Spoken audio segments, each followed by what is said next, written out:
Hello everyone, welcome back to my channel code push. तो जैसे कि आपको पता है कि हमारी जावा डीएसए की सीरीज़ चल रही है ना। तो रिसेंटली हमने एरेज़ के बारे में काफ़ी कुछ कवर किया है, जैसे कि एरेज़ में हम ट्रावर्स कैसे कर सकते हैं, 2 पॉइंटर टेक्निक से हम काफ़ी सारे एरेज़ के क्वेश्चंस को कैसे सॉल्व कर सकते हैं, ठीक है। और हमने सर्चिंग इन एरेज़ भी किया है ना, और सॉर्टिंग के भी हमने कुछ एल्गोरिदम किए हैं। तो सर्चिंग इन एरेज़ में हमारे पास क्या होता था कि हमारे पास एक एरे है और हमें एक टारगेट दिया गया है। हमें उस एरे में उस टारगेट एलिमेंट को ढूंढना है कि हमारे एरे में वो टारगेट एलिमेंट एग्जिस्ट करता है या नहीं करता है। अगर एग्जिस्ट करता है तो किस इंडेक्स पर करता है ना। जैसे कि अभी ये मेरे पास एक एरे है और ये टारगेट है 83। अब मुझे इस एरे में फाइंड आउट करना है क्या 83 है। यस 83 है, और किस पे है, 5th इंडेक्स पर, है ना, राइट। तो हमने इसका ये भी देखा था कि जब हम एरे में सर्च करते हैं तो उसके लिए हमारे पास 2 एल्गोरिदम्स होते हैं। एक लीनियर सर्च एल्गोरिदम होता है, एक बाइनरी सर्च एल्गोरिदम होता है। वैसे हम ये सब ऑलरेडी कवर कर चुके हैं हमारे सर्चिंग इन एरेज के लेक्चर में, बट क्योंकि आज का जो हमारा लेक्चर है वो है एप्लीकेशंस ऑफ बाइनरी सर्च, है ना। तो हमने देखा था कि बाइनरी सर्च का एल्गोरिदम था जो इस तरीके की प्रॉब्लम को सॉल्व करने के लिए हमने यूज़ किया था कि अगर हमें एक टारगेट एलिमेंट दिया गया है और एक सॉर्टेड एरे दिया गया है, उसमें से हमें इस एलिमेंट को ढूंढना है, तो हम बाइनरी सर्च एल्गोरिदम को लगा सकते हैं। बट बाइनरी सर्च एल्गोरिदम का सिर्फ एक यही यूज़ नहीं है कि एक एरे है उसमें से आपको एक एलिमेंट ढूंढना है। इसके अलावा बाइनरी सर्च की और बहुत सी एप्लीकेशंस हैं और बहुत सी प्रॉब्लम्स हैं जो हम बाइनरी सर्च का एल्गोरिदम यूज़ करके सॉल्व कर सकते हैं।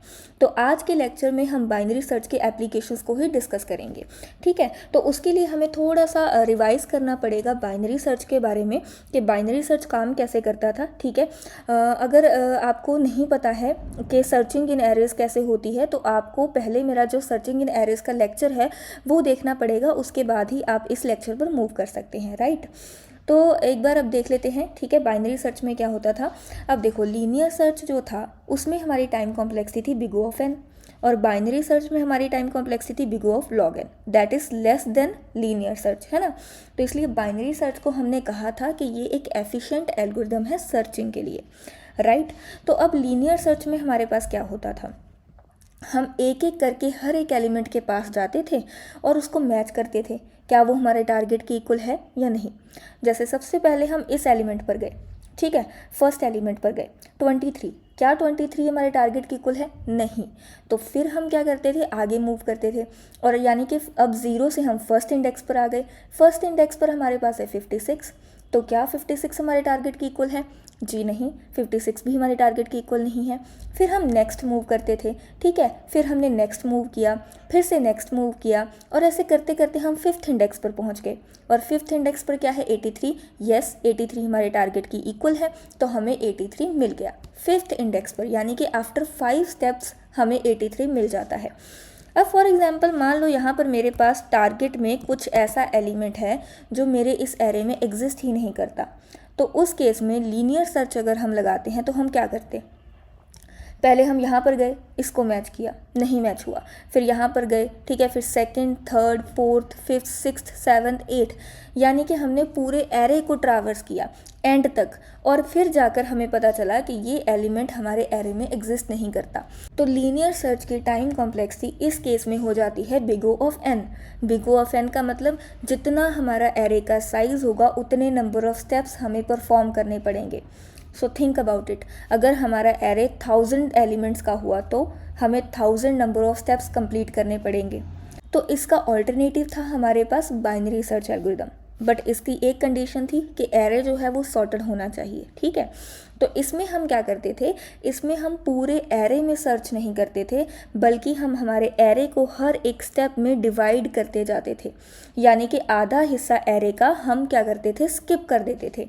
अब ये चीज़ कैसे होगी, इसको थोड़ा सा रिवाइज कर लेते हैं दोबारा, ठीक है। इसके स्टेप्स देखते हैं, एल्गोरिदम देखते हैं इसका। At each step inspect the middle element mid, if array of mid is equals to target, you are done, ठीक है। तो सबसे पहले हमें मिड एलिमेंट निकालना है, ठीक है। मिड एलिमेंट अब कैसे निकालेंगे, देखो हमारे पास यहाँ पर 3 पॉइंटर्स होने वाले हैं। एक पॉइंटर होगा हमारा लोअर, ठीक है, जो हमारे एरे के स्टार्टिंग में होगा, और एक पॉइंटर होगा हमारा हायर जो हमारे एरे के एंड में होगा, राइट।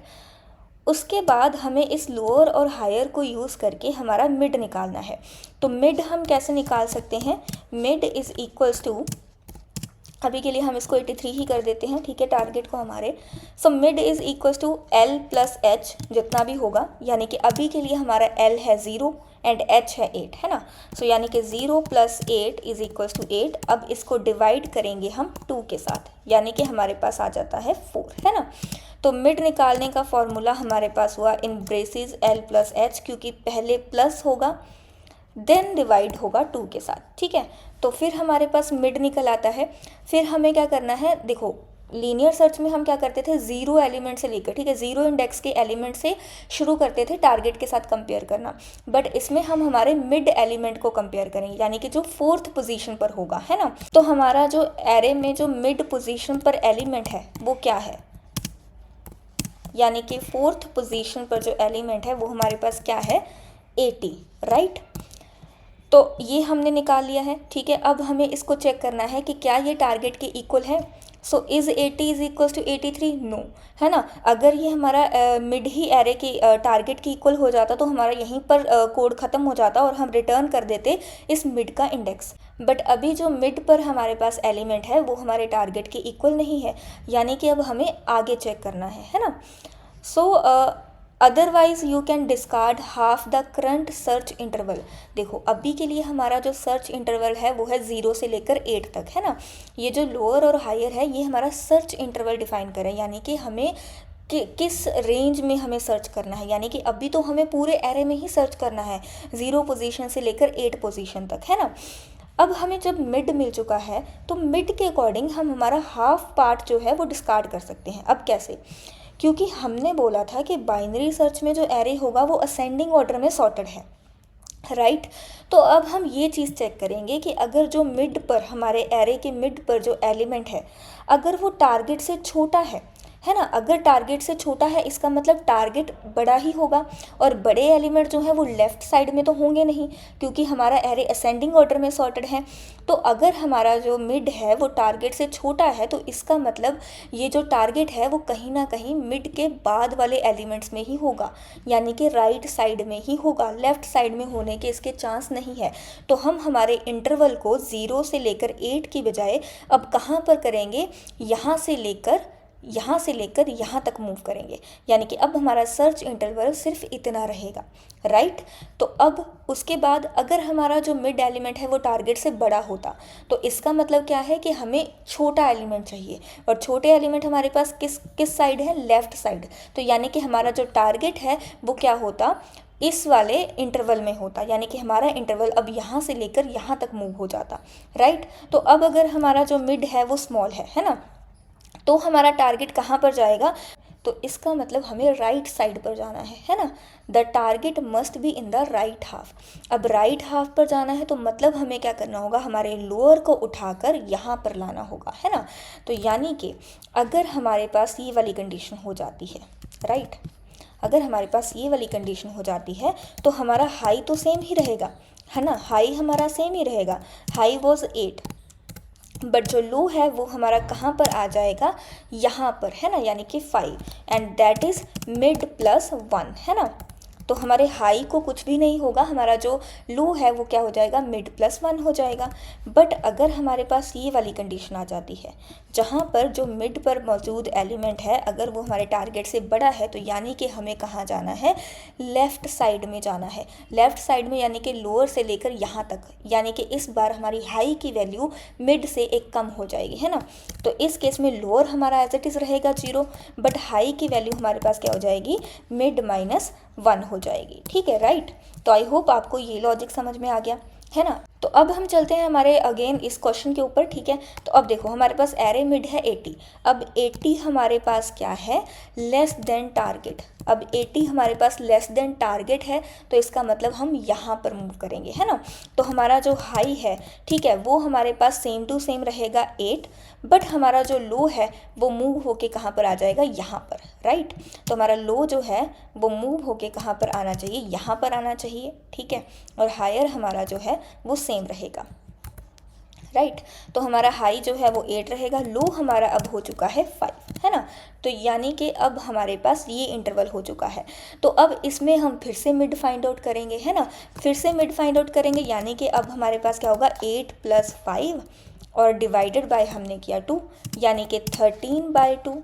ठीक है, 13/2 किया हमने। अब क्योंकि हम इंट में कर रहे हैं कोड, तो हमारे पास पॉइंट्स नहीं आएंगे, है ना, पॉइंट्स नहीं आएंगे। वैसे तो इसका आंसर बनता था 6.5, बट क्या होगा हमारे पास यहाँ पर 6, यानी कि अब हमारा मिड जो है वो है 6th पोजीशन पर, है ना, 90। तो अब हम चेक करेंगे कि 90 क्या है। 90 हमारे टारगेट से बड़ा है, यानी कि अब हम सिर्फ लेफ़्ट की साइड को मूव करेंगे, है ना। यानी कि अब देखो ये है, अब क्योंकि जो हमारा मिड है वो टारगेट से बड़ा है, तो यानी कि हमारे लेफ़्ट पार्ट की तरफ जाएंगे, और लेफ़्ट पार्ट में हमारे पास सिर्फ एक ही एलिमेंट बचा है, दैट इज़ 83, और जो हमारा हाई है वो भी यहाँ पर मूव कर जाएगा, है ना। अब हाई हमारा मिड -1 हो जाएगा, तो लो भी हमारा क्या है 5 है, ठीक है, और हमारा जो लो भी हमारा 5 है और हाई हमारा क्या है मिड -1 होना है।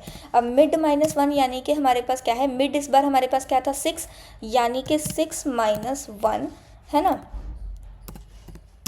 6 - 1 यानी कि हमारे पास आ चुका है 5। अब हमारे पास लोअर और हायर दोनों एक ही पोजीशन पर पहुंच चुके हैं, है ना, दैट इज़ दिस 5, राइट। तो अब हमें मिड निकालना है फिर से, है ना, राइट। अब हमें फिर से मिड निकालना है। अब अगर हम मिड निकालेंगे तो हमारे पास क्या आएगा 5 + 5 that is equals to 10 and divide by 2 that is equals to 5, यानी कि अब हमारा मिड है 5th पोजीशन पर, और 5th पोजीशन पर हमें क्या मिलता है 83, और 83 है हमारे पास टारगेट के इक्वल। तो यानी कि अब हमें हमारा जो टारगेट है वो मिल चुका है, और that is on 5th position, ठीक है। तो ये हमारे पास है बाइनरी सर्च का एल्गोरिदम। आई होप ये चीज़ आपको समझ में आई होगी। अब इसको हम कोड के साथ कैसे करते हैं, ये रहा हमारा कोड, है ना। सो अब हमें कहाँ तक चलना है, जब तक हमारा जो लो है और हायर है वो एक दूसरे को क्रॉस नहीं कर जाते, यानी कि लोअर हायर से बड़ा नहीं हो जाता, तब तक हम ये चीज़ को कंटिन्यू करेंगे, ये जो हम डिवाइड कर रहे हैं ना चीज़ों को। तो फिर उसके बाद देखो अब हमने यहाँ पर क्या किया सबसे पहले, तो अब हमने यहाँ पर क्या किया, सबसे पहले हमने n निकाल लिया जो कि है एरे का साइज़। लोअर हमने सबसे पहले रखा 0 और हायर हमने सबसे पहले रखा n-1, यानी कि ये वाला, है ना, 8th पोजीशन। फिर उसके बाद हमारे पास ये हमने लूप लगा दी है। अब हमने मिड निकाला L + h/2 करके, ठीक है। फिर हमने सबसे पहले कंपेयर किया, क्या हमारा मिड टारगेट के इक्वल है। अगर हमारा मिड टारगेट के इक्वल हो जाता है तो हम रिटर्न कर जाते, है ना, और सिंपली उसका इंडेक्स प्रिंट करा देते कि भाई इस इंडेक्स पर आपका एलिमेंट है। बट अगर आपका मिड कम है तो हम क्या करेंगे, लोअर को मिड से एक +1 कर देंगे, है ना। और अगर हमारा जो मिड होता है वो हमारे टारगेट से बड़ा हो जाता है तो हम हायर को मिड से एक माइनस कर देंगे, राइट। तो यही हमने लॉजिक यहाँ पर किया था, और यही लॉजिक हमारे पास कोड में है, राइट। तो ये होता है हमारा बाइनरी सर्च एल्गोरिथम, ठीक है। तो पिछले लेक्चर्स में भी हमने बाइनरी सर्च के बारे में जाना था, आज फिर से हमारी रिवीजन हो गई है। I hope binary search algorithm का लॉजिक जो है वो आपको समझ में आ गया, है ना। तो अब हम चलते हैं इसकी एप्लीकेशंस पर, ठीक है। तो इसकी और कौन कौन सी प्रॉब्लम्स हैं, ठीक है, जिसको हम बाइनरी सर्च एल्गोरिथम के साथ सॉल्व कर सकते हैं। तो मूव करते हैं फर्स्ट प्रॉब्लम के ऊपर, ठीक है। सो द फर्स्ट प्रॉब्लम, ठीक है, जो हम बाइनरी सर्च एल्गोरिथम को यूज़ करके सॉल्व करने वाले हैं वो है finding first and last occurrence, ठीक है। एक सॉर्टेड एरे है हमारे पास, उसमें हमें किसी एलिमेंट की first and last occurrence find out करनी है। Given a sorted array that may contain duplicates, ठीक है, हमारे पास एक सॉर्टेड एरे होगा जिसमें डुप्लीकेट एलिमेंट्स भी हो सकते हैं, ठीक है। तो find first occurrence of a target and last occurrence of a target. अब फॉर एग्जांपल हमारे पास एक एरे है जिसमें हमारे पास मोर देन 1, ठीक है, सेम एलिमेंट है, सेम एलिमेंट की ऑकरेंस जो है हमारे पास एक से ज़्यादा बार आ रही है, जैसे कि 2 की, है ना। तो अब हमें इस 2 की, ठीक है, लास्ट अकरेंस भी फाइंड आउट करनी है और फर्स्ट अकरेंस भी फाइंड आउट करनी है, ठीक है। नाउ यू कैन सी कि जो इसकी फर्स्ट अकरेंस है वो है फर्स्ट इंडेक्स पर, है ना। अगर हम इसकी इंडेक्सिंग कर दें एरे की, अगर हम यहाँ पर इसकी एरे की इंडेक्सिंग करते हैं, ये है 0 1 2 3 4 5 एंड 6, राइट। तो अब फर्स्ट अकरेंस जो है हमारे पास वो कहाँ पर है, फर्स्ट पोजीशन पर, और लास्ट अकरेंस जो है वो है थर्ड पोजीशन पर, है ना। तो अभी इसका लॉजिक क्या है, ठीक है। तो अभी हम इसका लॉजिक देखते हैं। ये बाइनरी सर्च का हमारे पास ऑलरेडी एक फंक्शन है, ठीक है, लेकिन अब हमें फाइंड आउट करना है first occurrence and last occurrence. अब देखो बाइनरी सर्च क्या करता है, जब उसको ये एलिमेंट मिल जाता है, फिर चाहे उसको फर्स्ट अक्रेंस पे मिले, चाहे उसको लास्ट अक्रेंस पे मिले, या किसी भी अक्रेंस पे, अगर उसको ये एलिमेंट मिल गया तो वो यहाँ पर रिटर्न हो जाएगा, राइट। और हमें यहाँ पर क्या हो जाएगा, ये मिड जो इंडेक्स है वो प्रिंट हो जाएगा, ठीक है। लेकिन अभी हमें क्या करना है कि जैसे ही हमारे एल्गोरिदम को, ठीक है, हमारे कोड को ये टारगेट एलिमेंट मिलता है, हमें साथ के साथ रिटर्न नहीं होना है, बल्कि हमें ये देखना है कि हमें उसका फर्स्ट अक्रेंस मिले या हमें उसका लास्ट अक्रेंस मिले। तो ये चीज़ कैसे होगी, देखो मान लो कि उसको ये हमारे पास काफ़ी सारे 2 की अक्रेंस है, ठीक है। अब बाइनरी सर्च को हमारे पास 2 यहाँ पर मिल गया।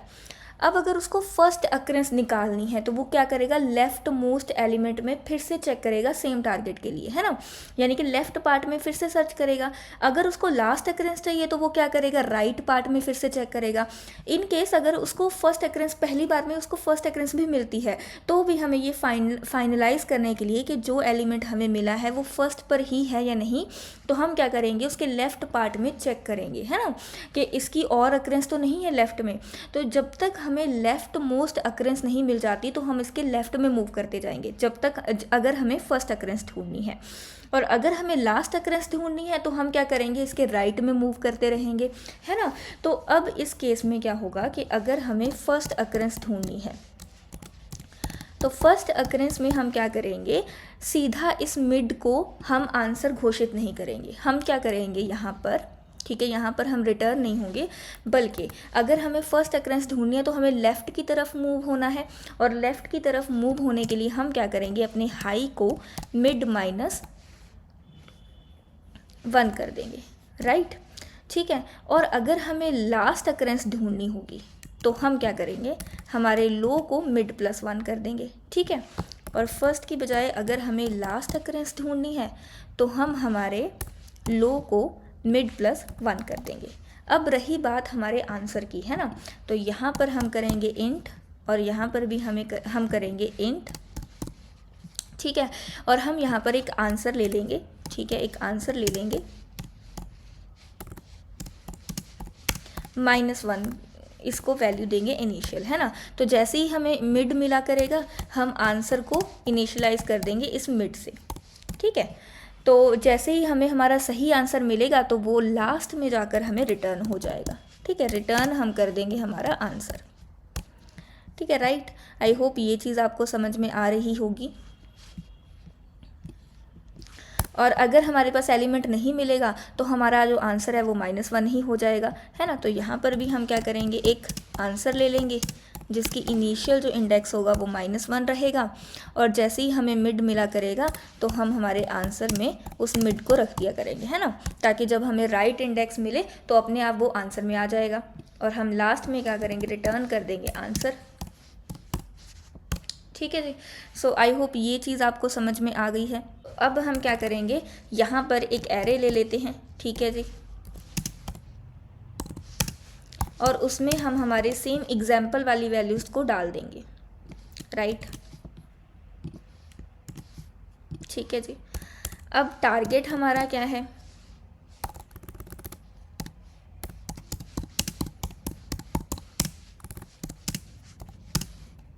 2, ठीक है। अब हमें अगर फर्स्ट अक्रेंस चाहिए तो हम फर्स्ट अक्रेंस वाला मेथड कॉल करेंगे, ठीक है, system.out.println, और हम यहाँ पर प्रिंट करवाएंगे फर्स्ट अक्रेंस, या राइट,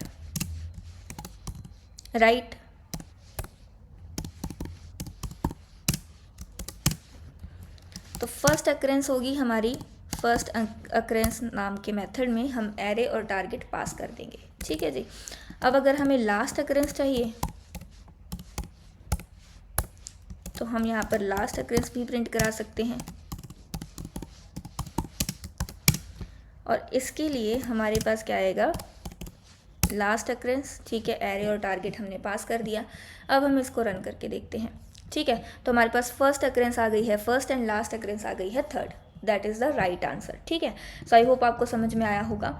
और अब अगर हम यहाँ पर कुछ ऐसा टारगेट रख दें जो हमारे एरे में है ही नहीं, तो हमारे पास फर्स्ट अक्रेंस आई है -1 एंड लास्ट अक्रेंस भी आई है -1, है ना। -1 यानी कि किसी भी इंडेक्स पर हमारे पास ये वाला जो टारगेट है वो अवेलेबल नहीं है, राइट। तो आई होप ये वाला जो आपको प्रॉब्लम है वो समझ में आया होगा। अब हमारे पास आते हैं हम सेकेंड क्वेश्चन पर। तो अभी जो हमारा नेक्स्ट क्वेश्चन है वो है पीक एलिमेंट इन एरे। तो हमें एक एरे दिया गया है, उसमें हमें पीक एलिमेंट ढूंढना है। तो सबसे पहले हम अच्छे से समझेंगे कि पीक एलिमेंट होता क्या है एरे में, ठीक है। A peak element is an index i such that i of array is greater than equals to i minus one of array and i of array is greater than और equals to i plus one of array. यानी कि peak element वो element होता है जो अपने left वाले element से भी ग्रेटर हो और अपने राइट वाले एलिमेंट से भी ग्रेटर हो। तो बेसिकली आप ये कह सकते हैं कि पीक एलिमेंट वो एलिमेंट है जिसके एडजेसेंट एलिमेंट्स, ठीक है, दोनों साइड के एडजेसेंट एलिमेंट्स उससे छोटे हों, राइट। सो एरे में कंटेन मल्टीपल पीक्स, ठीक है। अब एक एरे में मल्टीपल पीक्स हो सकते हैं। Binary search guarantees finding any one peak, और जो बाइनरी सर्च है वो कोई भी एक पीक एलिमेंट आपको ढूंढ कर देगा, ठीक है। सो एग्जांपल अब जैसे हमारे पास है 1 3 20 4 1 0, ठीक है। तो अब यहाँ पर हमारे पास अगर हम देखें तो पीक एलिमेंट कौन सा है, तो यहाँ पर हमारे पास 20 इज़ अ पीक एलिमेंट। क्यों? क्योंकि 20 अपने आसपास के एलिमेंट से ग्रेटर है, राइट। तो अब अगर हम 20 की बात करें तो 23 से भी ग्रेटर है और 24 से भी ग्रेटर है। सो इसलिए जो 20 है वो हमारे पास पीक एलिमेंट है। सो अगर हम विजुअल अंडरस्टैंडिंग की बात करें, think of the array like a mountain range, not one big mountain, ठीक है। सो अब यहाँ पर हमारे पास है 1 3 24 1 0, है ना। तो यहाँ पर ये जो 20 है वो अपने आसपास वाले एलिमेंट से बड़ा है, तो दैट इज़ पीक एलिमेंट। अब अनदर एग्जांपल हमारे पास क्या है कि यहाँ पर है हमारे पास 1 3 2 5 4 7 6, तो यहाँ पर मल्टीपल पीक्स हैं हमारे पास, जैसे कि ये 3 is a peak element, right, because 3 is greater than 1 and 2, it's left and right element, है ना। अब 5 भी इसके लेफ्ट और राइट से बड़ा है तो 5 भी एक पीक एलिमेंट हुआ, और 7 भी इसके लेफ्ट और राइट से बड़ा है तो 7 भी एक पीक एलिमेंट हुआ, राइट। सो बाइनरी सर्च जो है वो इन तीनों में से कोई भी एक आपको रिटर्न करके देगा, है ना। तो बाइनरी सर्च तीनों के तीनों रिटर्न नहीं करेगा, कोई भी एक एलिमेंट इसमें से रिटर्न कर देगा जो कि पीक एलिमेंट है, ठीक है। अब एज केस क्या है, ठीक है। अब देखो मान लो कि हमारे पास एक डिसेंडिंग ऑर्डर का एरे है, ठीक है। अब देखो जैसे 8 है, तो अब ये डिसेंडिंग ऑर्डर का है, तो इसका मतलब है कि इसकी राइट वाला तो कभी भी इससे बिगर नहीं होगा। तो इस केस में पीक एलिमेंट कौन है, इस केस में पीक एलिमेंट है 9। वाई? क्योंकि देखो पीक एलिमेंट की क्या कंडीशन है कि पीक एलिमेंट के जो आसपास के एलिमेंट हैं वो उससे छोटे होने चाहिए, है ना। तो अब देखो इसके लेफ्ट में तो कोई एलिमेंट नहीं है, इसके सिर्फ राइट में एक एलिमेंट है, और राइट वाला एलिमेंट इससे क्या है, छोटा है। तो यानी कि पीक एलिमेंट कौन सा हुआ हमारे पास, 9। तो इस एरे में 9 हमारे पास पीक एलिमेंट है। तो ज़रूरी नहीं है कि वही एलिमेंट पीक एलिमेंट है जिसके लेफ्ट और राइट दोनों उससे छोटे हैं। तो वो एलिमेंट जो एज पर है, ठीक है, जिसका लेफ्ट नहीं है और सिर्फ राइट है और राइट से वो बड़ा है, तो वो भी as a peak element consider होगा, ठीक है। सो यहाँ पर फर्स्ट एलिमेंट क्या है, हमारा पीक एलिमेंट है, because it has no left neighbour and right neighbour जो है उससे ये बड़ा है, ओके। सो ये था हमारे पास पीक एलिमेंट की पूरी थ्योरी कि पीक एलिमेंट होता क्या है। अब हम इसको अपने कोड के साथ सॉल्व करेंगे, राइट। तो चलो अब इस चीज़ को हम समझते हैं कि हम इसको बाइनरी सर्च के थ्रू कैसे लगाएंगे, है ना। तो अभी जैसे हमारे पास ये एक एग्जाम्पल है, ठीक है जी, राइट। अब देखो बाइनरी सर्च का हमारे पास क्या लॉजिक होता है, बाइनरी सर्च का लॉजिक होता है कि हमें पहले मिड निकालना होता है, ठीक है। तो सबसे पहले हमें क्या करना होता है, मिड निकालना होता है, ठीक है। सबसे पहले हमें क्या करना होता है, मिड निकालना होता है। फिर हमें चेक करना होता है कि क्या हमारा मिड आंसर है। इफ़ मिड इज़ आंसर, तो अगर हमारा मिड आंसर होता है तो वेल एंड डन, हमारा मिड जो है वो रिटर्न हो जाता है। और अगर हमारा मिड आंसर नहीं है, इफ़ नॉट, है ना, अगर हमारा मिड आंसर नहीं है तो हम क्या करते हैं, move to the left part और राइट पार्ट, है ना, move to the left part और राइट पार्ट। या तो हम लेफ्ट पार्ट में मूव करते हैं या हम राइट पार्ट में मूव करते हैं। सो बेसिकली ये हमारा बाइनरी सर्च का क्या होता है, लॉजिक होता है ना। तो अब अगर हम यहाँ पर करें, सबसे पहले हम मिड एलिमेंट ढूंढ लेते हैं, ठीक है। तो अब यहाँ पर हमारे पास कितने हैं, अगर हम करें, ठीक है, 0 1, इंडेक्स की बात करें 3 4 5, है ना। हायर इंडेक्स है 5 और लोअर इंडेक्स है 0, राइट। तो अभी हमारे पास क्या है, लोअर इंडेक्स है 0 एंड हायर इंडेक्स इज 5, ठीक है। और मिड अगर हम निकालें तो कितना आएगा हमारे पास, 0 + 5, ठीक है जी, एंड डिवाइडेड बाय 2, यानी कि 5 divided by 2 and that is 2, है ना। तो अगर हम सेकंड इंडेक्स की बात करें तो सेकंड इंडेक्स में हमारे पास आता है 20, राइट। तो अब यानी कि हमें जो मिड पोजीशन पर हमारे पास एलिमेंट है वो मिल चुका है, ठीक है। मिड पोजीशन पर हमारे पास जो एलिमेंट है वो मिल चुका है, दैट इज़ 20। अब क्या 20 इज़ आंसर? अगर 20 आंसर है तो हम रिटर्न कर देंगे। अब हमें ये चेक कैसे करना है कि 20 आंसर है या नहीं, तो मिड जो है वो आंसर है या नहीं, ठीक है, हमें ये चीज़ चेक करनी है। अब ये चीज़ कैसे चेक होगी कि सबसे पहले हम देखेंगे मिड -1 क्या है। एरे मिड -1 क्या है हमारे पास? 3, ठीक है। और एरे मिड +1 हमारे पास क्या है? दैट इज़ 4, ठीक है।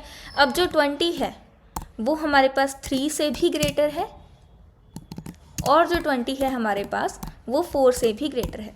तो दैट मीन्स 20 जो है वो हमारा पीक है।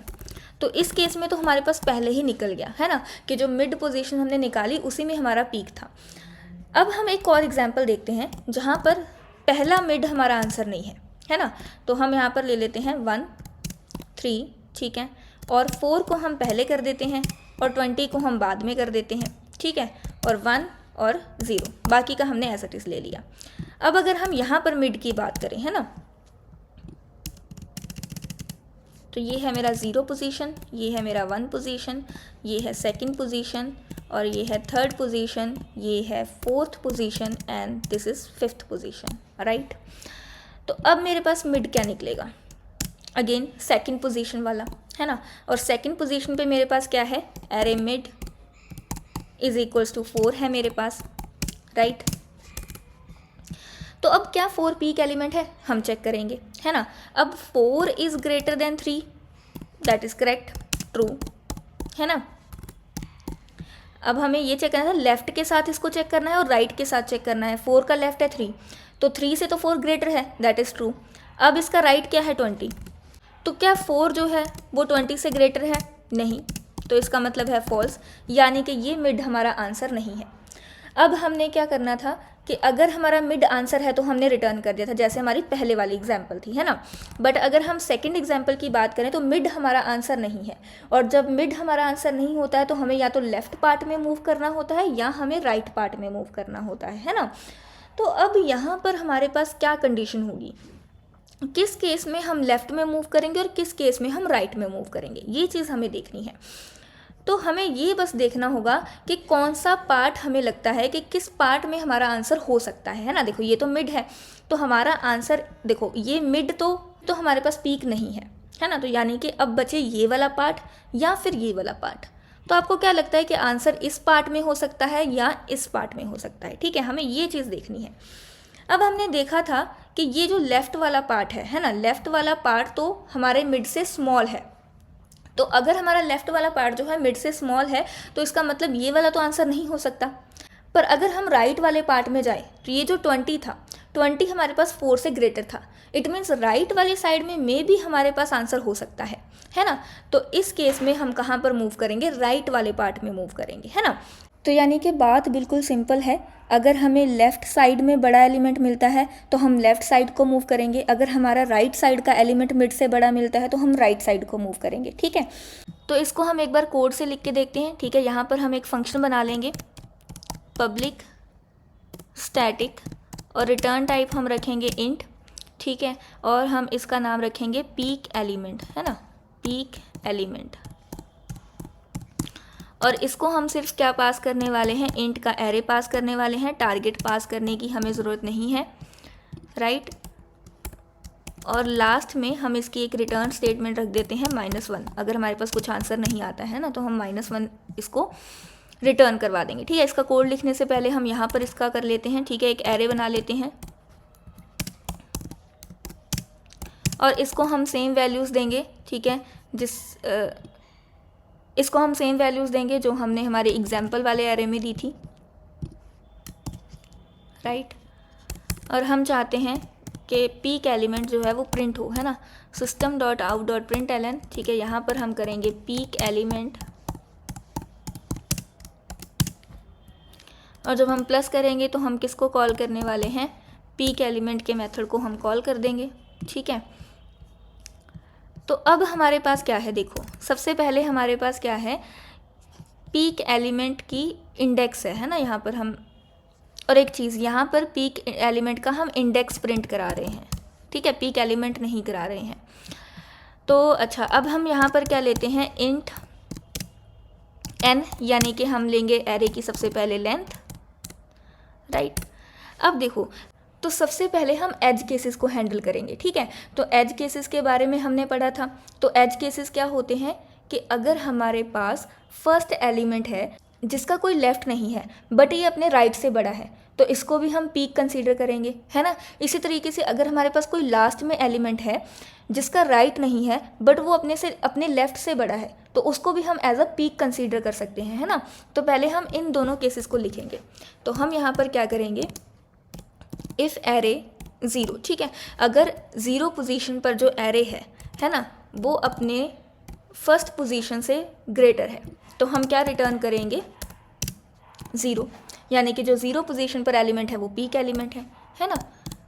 और इसके अलावा अगर हमारे पास n-1 पोजीशन पर जो एरे का एलिमेंट है वो ग्रेटर देन है n-2 की पोजीशन वाले एलिमेंट से, राइट, तो हम क्या रिटर्न करेंगे, n-1 रिटर्न करेंगे, ठीक है। तो अब जब ये वाले केसेस हैंडल हो गए हैं तो हम क्या करेंगे, बाकी के केसेस को देखेंगे, है ना। तो अब हमारा जो लोअर होगा वो स्टार्ट होगा 1 से, और जो हायर है वो हमारा स्टार्ट होगा n-2 से, राइट। तो अब हम हमारी जो है बाइनरी सर्च एल्गोरिदम को यूज़ करेंगे। तो binary search algorithm same to same code लिखेंगे, l इज़ लेस देन और इक्वल्स टू हमारे पास h है, तब तक हमारे पास चलेगा। और हम सबसे पहले क्या निकालेंगे, मिड एलिमेंट निकालेंगे। और मिड एलिमेंट हम कैसे निकालते हैं, ब्रैकेट्स में l प्लस h, और फिर उसके बाद डिवाइडेड बाय 2 करते हैं, राइट। अब हमें चेक करना है कि अगर मिड एलिमेंट ही पीक एलिमेंट है तो हम सिंपली उस मिड एलिमेंट को रिटर्न कर देंगे, है ना। If array mid is greater then mid-1, right, and array mid is also greater than mid+1, ठीक है। तो इसका मतलब हमारा जो मिड है वो पीक एलिमेंट है, तो हम रिटर्न कर देंगे मिड एलिमेंट का इंडेक्स यानी कि मिड, ठीक है। और एल्स इफ अगर लेफ्ट वाला जो एलिमेंट है ना, मिड के लेफ्ट वाला एलिमेंट मिड से बड़ा है तो हम लेफ्ट पार्ट में मूव करेंगे, यानी कि अगर mid-1 पोजीशन पर जो एलिमेंट है, ठीक है, वो बड़ा है मिड पोजीशन के एलिमेंट से, है ना, तो हम कहाँ पर ट्रैवर्स करेंगे, हम हमारा जो ट्रैवर्सल है वो सिर्फ लेफ्ट पार्ट तक रखेंगे, यानी कि हमारा जो हाई है वो किसके इक्वल हो जाएगा, mid-1 के इक्वल हो जाएगा। एल्स हमारे पास क्या होगा, हम राइट पार्ट में मूव करेंगे, और राइट पार्ट में हमारे पास क्या होगा, L is equals to mid+1 होगा, ठीक है। सो आई होप ये चीज़ आपको समझ में आई होगी, ठीक है। अब अगर हम इसको चेक करते हैं, है ना, तो देखो यहाँ पर इस एरे में हमारा पीक एलिमेंट है 20, यानी कि 20 किस पोजीशन पर है, 0 1 2 3, तो हमारे पास पीक एलिमेंट का इंडेक्स क्या प्रिंट होना चाहिए, 3 प्रिंट होना चाहिए। इसको हम एक बार रन करते हैं, ठीक है। तो आई थिंक यहाँ पर कुछ इशू है L एंड H का, ओके। तो हमने जब यहाँ पर किया है तो इंट आएगा यहाँ पर, ठीक है, और यहाँ पर भी इंट आएगा, ओके, और कुछ, और यहाँ पर हमारे पास ये मैंने L प्लस H था तो गलती से आई थिंक इक्वल का लग गया है साइन, तो चलो इसको एक बार करके देखते हैं, ठीक है। तो ये देखो पीक एलिमेंट का इंडेक्स जो है वो सही प्रिंट हुआ है 3, ठीक है। अब अगर हम बात करें किसी और इंडेक्स की, यानी कि इसकी, जहाँ पर हमारे पास पीक एलिमेंट क्या है, 9, यानी कि 0 इंडेक्स पर है ना, तो एक बार इसको भी चेक कर लेते हैं कि क्या ये इस केस को सही से हैंडल करता है या नहीं, ठीक है। तो इसको हम एक बार रन करते हैं, तो हमारे पास पीक एलिमेंट का इंडेक्स आ चुका है 0, राइट। तो एक और हम देख लेते हैं जहाँ पर हमारे पास मल्टीपल पीक एलिमेंट्स हैं, ये भी एक एग्जाम्पल थी, ठीक है। तो इसमें भी हम देख लेते हैं कि हमारे पास पीक एलिमेंट का इंडेक्स सही से आ रहा है या नहीं, ठीक है। तो यहाँ पर हमारे पास पीक एलिमेंट कौन कौन सी पोजीशन पर है, एक पीक एलिमेंट हमारे पास फर्स्ट पोजीशन पर है, ठीक है, राइट। एक पीक एलिमेंट मेरे पास हम यहाँ पर सीधा ही इंडेक्स देख लेते हैं, ठीक है, कौन कौन से इंडेक्स पर हैं। तो यहाँ पर मेरे पास किस किस इंडेक्स पर जो है पीक एलिमेंट है। मेरे पास यहाँ पर 1 इंडेक्स पर पीक एलिमेंट है, ठीक है। 3rd इंडेक्स पर भी मेरे पास एक पीक एलिमेंट है एंड 5th इंडेक्स पर भी मेरे पास पीक एलिमेंट है, ठीक है। तो फिर से एक बार रन करते हैं। तो यहाँ पर मेरे पास पीक एलिमेंट का इंडेक्स आया है 3, यानी कि 1 ऑफ द राइट आंसर्स, है ना। सो आई होप ये वाला लॉजिक भी आपको समझ में आया होगा। सो राइट, ये थी हमारी कुछ बाइनरी सर्च एल्गोरिदम की कुछ और एप्लीकेशंस, ठीक है। और भी ऐसे बहुत सारे क्वेश्चंस हैं जो आप बाइनरी सर्च एल्गोरिदम को यूज़ करके सॉल्व कर सकते हैं। टाइम टू टाइम हम और भी क्वेश्चंस को सॉल्व करते रहेंगे।